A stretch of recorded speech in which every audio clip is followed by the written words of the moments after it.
கர்த்தருக்கு ஸ்தோத்திரம். சங்கீதம் 38. என் பிராணனை வாங்க தேடுகிறவர்கள் எனக்கு கண்ணிகளை வைக்கிறார்கள். எனக்கு பொல்லாங்க தேடுகிறவர்கள் கேடானவைகளை பேசி நாள் முழுவதும் வஞ்சனங்களை யோசிக்கிறார்கள். நானோ செவிடனை போல் கேளாதவனாகவும் ஊமையை போல் வாய் தருவதற்காகவும் இருக்கிறேன். காது கேளாதவனும் தன் வாயில் மறு உத்தரவு இல்லாதவனுமாய் இருக்கிற மனுஷரை போலானே.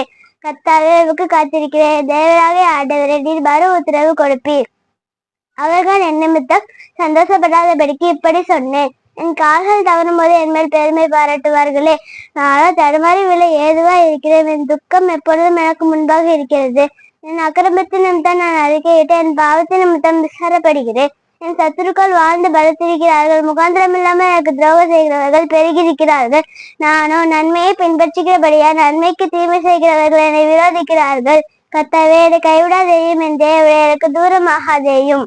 என் ரட்சிப்பாகிய ஆண்டவரே, எனக்கு சகாயம் செய்ய தீவிரியும். இந்த வீடியோ பிடிச்சிருந்தா லைக் பண்ணுங்க, ஷேர் பண்ணுங்க, மறக்காம சப்ஸ்கிரைப் பண்ணுங்க.